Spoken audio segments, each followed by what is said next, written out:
We're heading over to the Italy pavilion. I'm going over there. My mom wants to buy some perfume from Italy, and then she wants to buy some perfume from Norway. So apparently we're on a trek for perfume. Because, hey, come to Disney World and smell good.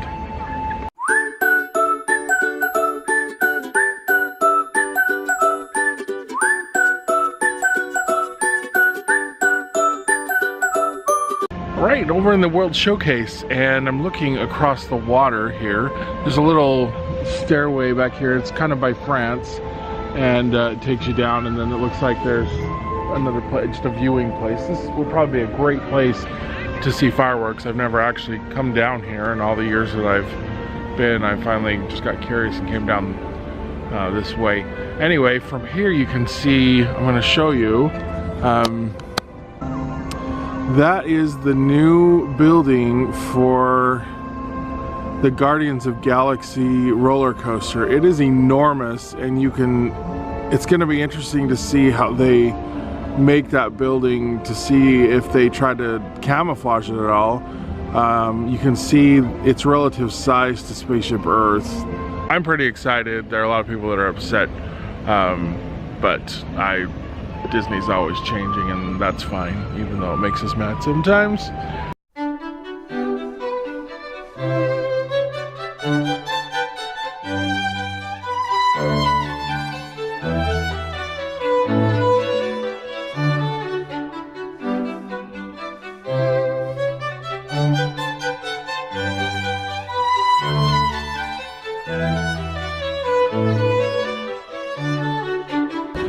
Also rumored to come to Disney World are maybe a couple of new countries. Brazil is one that's being rumored, and I believe Spain is a rumored one, and India. And it seems that the two that are the most prominent on the rumor mills are India and Brazil.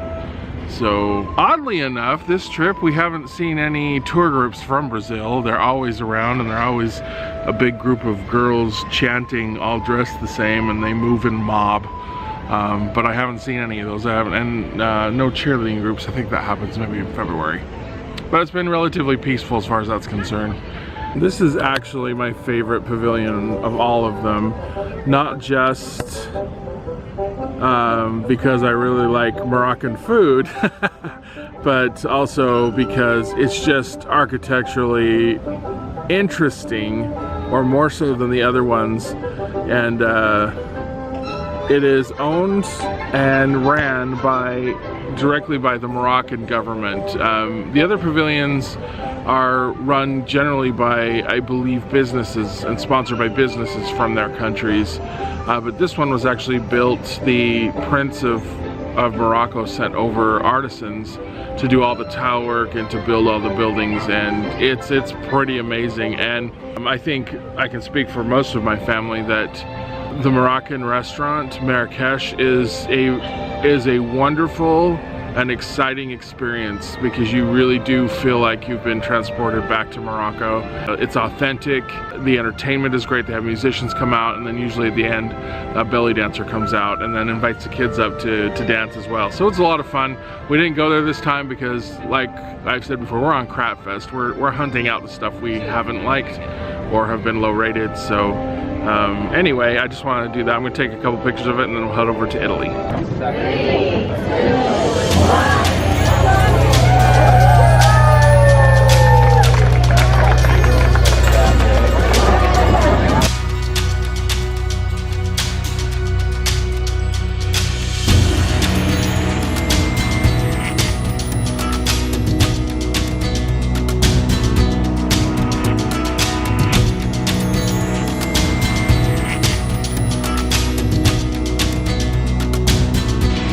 And we're in Italy. This is a pavilion that's got two different restaurants, wine area, and a gift shop. So behind me you'll see a Via Napoli, which has got some great pizzas. And there's Tutto Italia. We ate there last time we were here in Epcot. It's just some great food and a really fun atmosphere. So I'm getting some good pictures while I'm over here, and there aren't a lot of people here because it just opened and they haven't made their way down yet. So I'm taking advantage.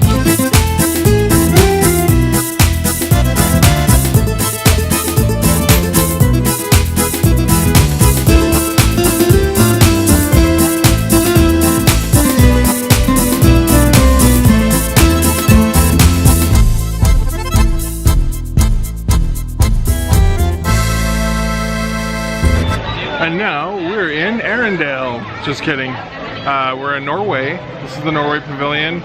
It really has kind of been taken over by Frozen. There's an attraction over here called Frozen Ever After that replaced Maelstrom, which I really enjoyed. And there's a character meet and greet to the next to the pavilion, but they really have kind of taken over with Frozen.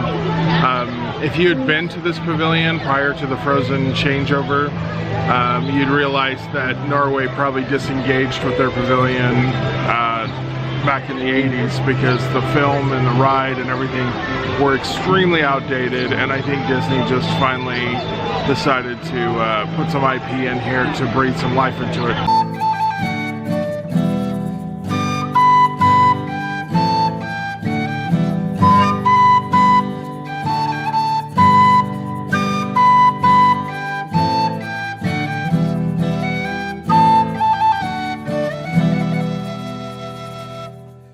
And we're at Animal Kingdom,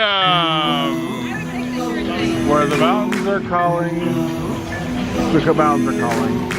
But yeah, Animal Kingdom. And then we're gonna check out Pandora and see what all the hubbub is about. It's made this a more popular park, so that should be exciting.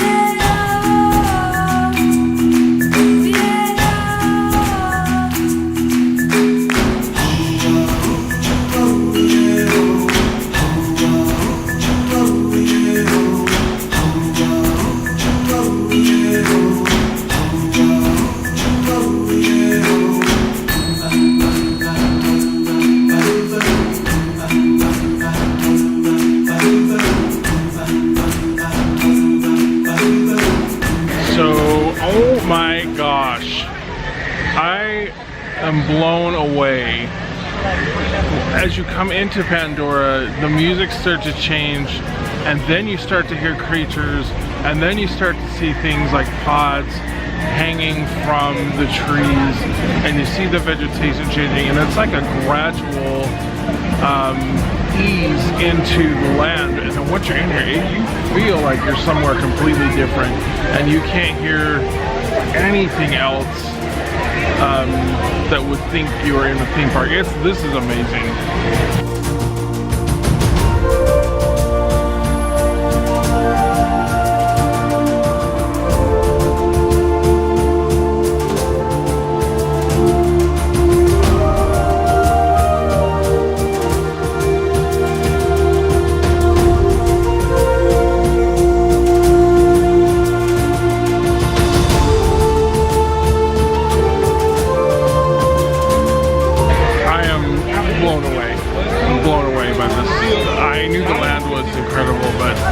It's a little bit beyond description. I can't even tell you how beautiful they've made this place look.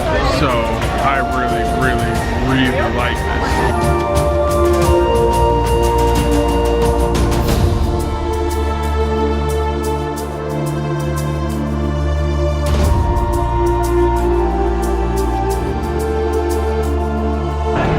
So we're inside the gift shop. I just bought a gift for one of my nieces back home, but it's pretty amazing. Everything's really detailed and a lot of interesting things. It's odd because most of my family, including myself, don't care about Avatar the movie, but you still kind of get wrapped up in the detail of it and the ambiance. Hopefully the next movies will tie a bigger story to all of this, and if anything, maybe this land is making people care a little more about something that I don't I don't know. I've kind of been out of the Avatar loop, but I guess I need something more to care for since I'm starting to like Star Wars less. But that's a whole nother story and a whole nother rant for a whole nother time. Alright, we're at the Yak&Yeti restaurant.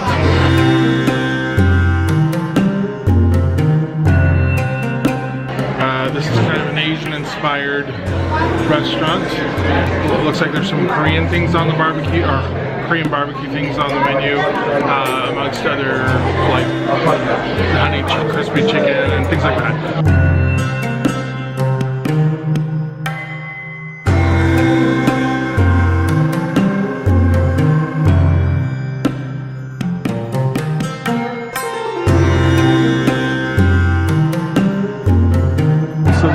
like a limited time menu. And I'm going for the Korean barbecue meatballs. What are you going for, Mom? Asian street tacos. For what? Asian street tacos. Asian street tacos. Emma? Teriyaki chicken. Teriyaki chicken. Aubrey? Sweet and sour chicken. Sweet and sour chicken. And Beaks, what'd you decide on? The Asian favorite, macaroni and cheese, ladies and gentlemen.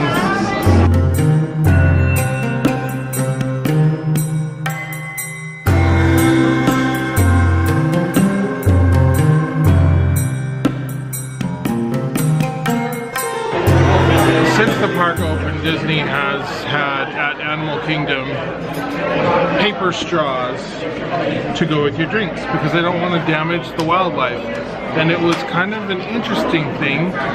It's annoying because the paper goes into your drink, and if it sits in the drink long enough, it starts to go soggy. Case in point.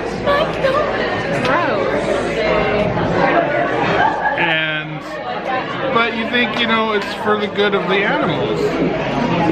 I have this feeling that everywhere else it feels like they haven't given us straws and they don't have lids because they're trying to hug the ocean, which I'm not necessarily against. I just think it's a weird place to start, and I think it was started by some misinformation that went out on the internet and then people went crazy. So I would think that Disney would be able to find other places to save plastic than straws. And I am not going to carry around my own straw in my pocket to stick in every drink I'm going to drink. That's gross. Give us refillable mugs to carry around in the parks that are valid everywhere. Then we won't have to use cups because they have the little sippy ends. Or knock it off, because not having straws is really annoying. I've spilt more than one drink because trying to carry that and everything else, and there's no lid on the drink. I just think there's a better place to start with this conserving of plastic. I guess paper straws is a good place, but you better drink your drink really fast. It's totally like rings on me.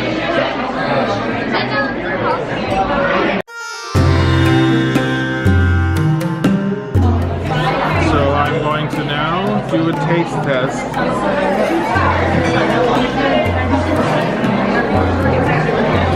That's good. Now I need a cane, and I don't think I can get out of this chair. I came in 25 years old. I'm now 73. My children's children are waiting for it. I missed my opportunity to retire waiting for this food. So as you can tell, I expect a temporary. quickness of the service is not a highlight at this restaurant. About this cane I was taking away 10 years ago.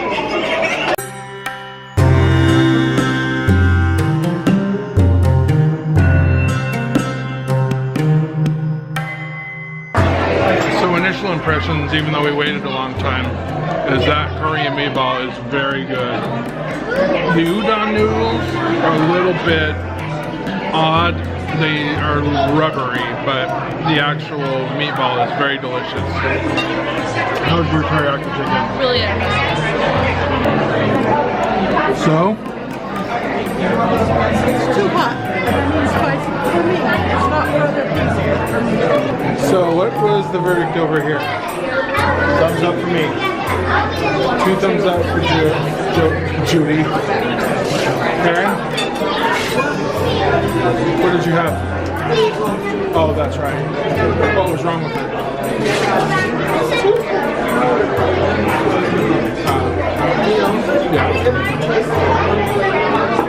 Yeah, I would agree with that. Jason, 2 thumbs up to the teriyaki steak.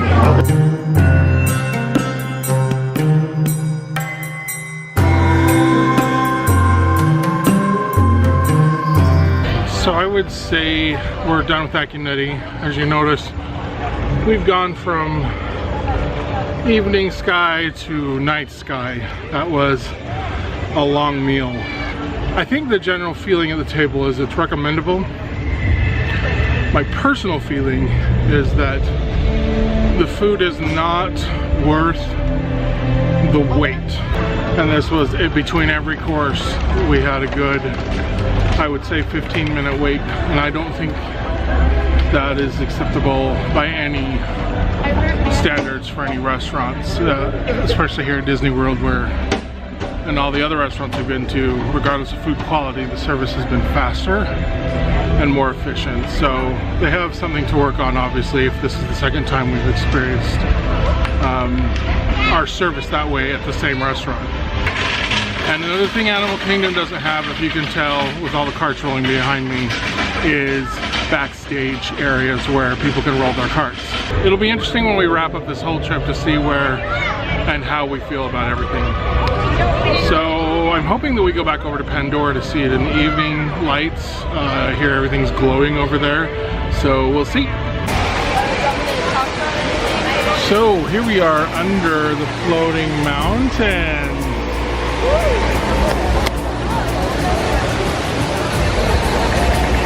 Pretty amazing. Even more amazing at night.